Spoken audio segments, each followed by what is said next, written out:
Bagong full frame lens na naman from Meike. Ito yung pinakabagong Meike 35mm f1.8 under their Pro series. Huwag natin patagalin to, no? Let's roll that intro.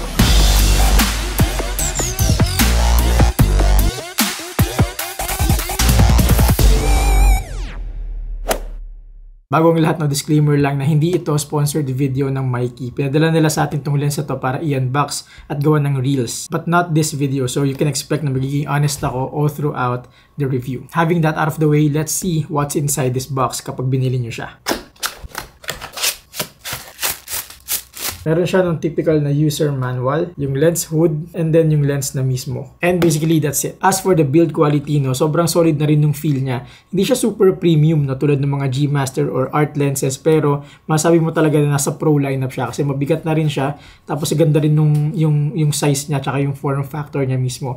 Meron na rin siya ditong aperture ring na common yan sa mga high-end lenses, no. So, meron din siyang, di-click lang siya.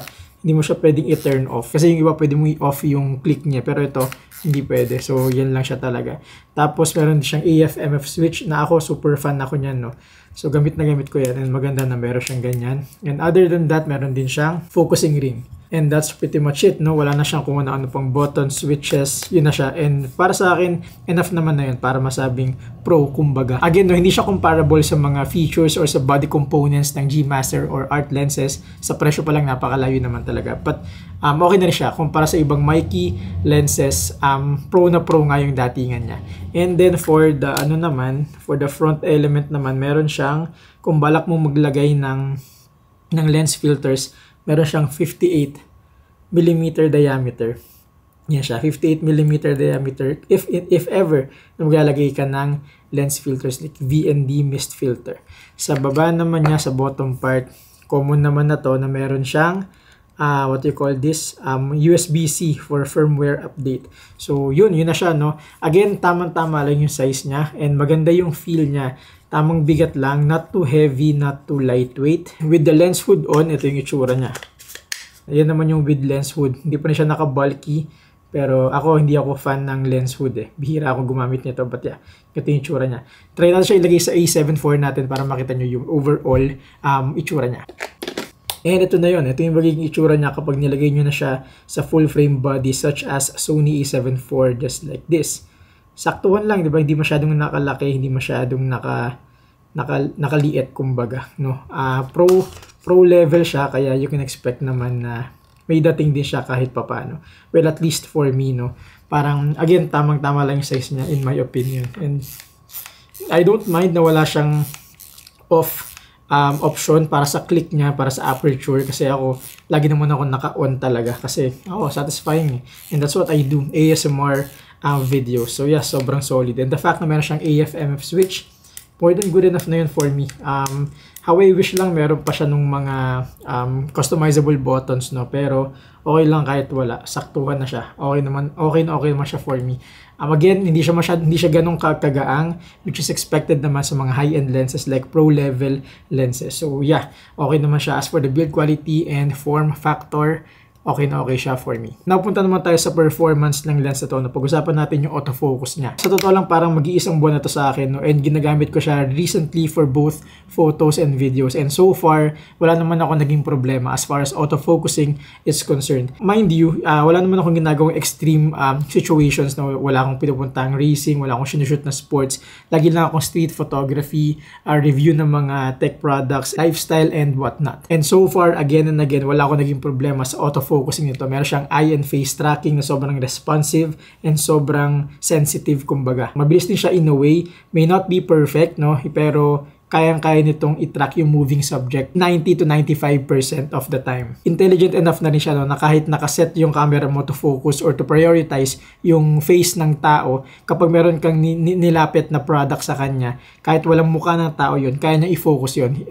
Malalaman niya na yun yung subject na dapat niya i-focus. So, kaya ko siya nasabing intelligent. And for someone like me who does tech review, tech unboxing for a living practically, sobrang okay na intelligent enough siya for such. May mga konting focus bleeding siya lalo na sa mga low light situations, pero okay lang kasi parang halos lahat naman ng lenses or lahat ng lenses naman nag-struggle sa area na yun. Lalo na considering na third party lens ito. So for casual shooters, no, like for social media consumption, okay na okay, parang hindi ka naman aangal talaga sa autofocusing performance ng lens na to. And I believe even for professional work, okay na okay pa rin naman siya, lalo na kung may technique ka naman at meron ka namang parang, or sanay ka naman na, okay naman, hindi mo siya magiging sakit sa ulo. Again, as far as autofocusing is concerned. Moving on sa image sharpness ng lens na to. Hindi siya razor sharp like the art lenses, no, pero masabi ko na surprisingly decent enough naman siya. Like for both photos and videos, no, wala naman ako nakitang parang soft yung image niya or whatsoever. Lalo sa video, no, tamang-tama lang siya in my opinion. And sa photos naman, sa totoo lang, nagbabawas pa nga ako ng image sharpness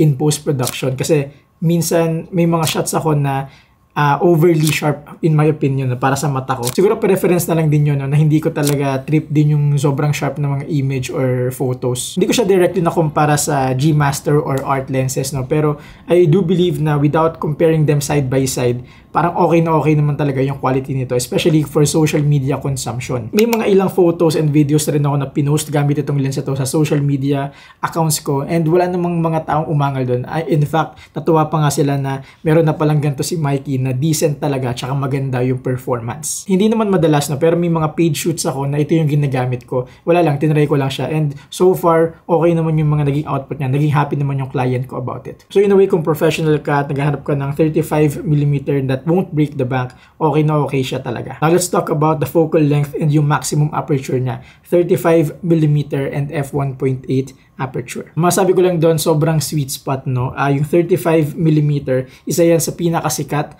at gamit na focal length para sa mga full frame cameras. Kasi pwede mo yan gamitin for talking head videos like this, lalo na kung meron kang enough space sa studio or sa room mo, pwede mo siyang magamit and sobrang ganda na magiging output niya. Ako madalas kong gamitin yung 24mm, pero pag gusto ko ng medyo seryosong effect or parang natural effect, ginagamit ko lagi yung 35mm focal length. And dahil nga f1.8 yung maximum aperture niya, kayang-kaya nitong magbigay ng blurry background or that bokeh effect in your shot. Which for talking head video context, sobrang approve para sa akin. For unboxing naman, no, sa totoo lang, ginagamit ko rin to. Madalas ko siyang gamitin actually, lalo na kapag hindi masyadong malaki yung box, okay na okay to. Not unless wala kang headspace or headroom, no. Pero kung meron naman, tapos nag-unbox ka ng hindi nga malalaking boxes, okay na okay yung 35mm plus f1.8 aperture. Kahit messy yung table mo, kaya niyang i-separate yung subject from the background. Kaya mo focus talaga yung mata ng viewers dun mismo sa subject. For cinematic videos naman, no, you can't go wrong. Like I said, sobrang sweet spot ng 35mm. Not too wide,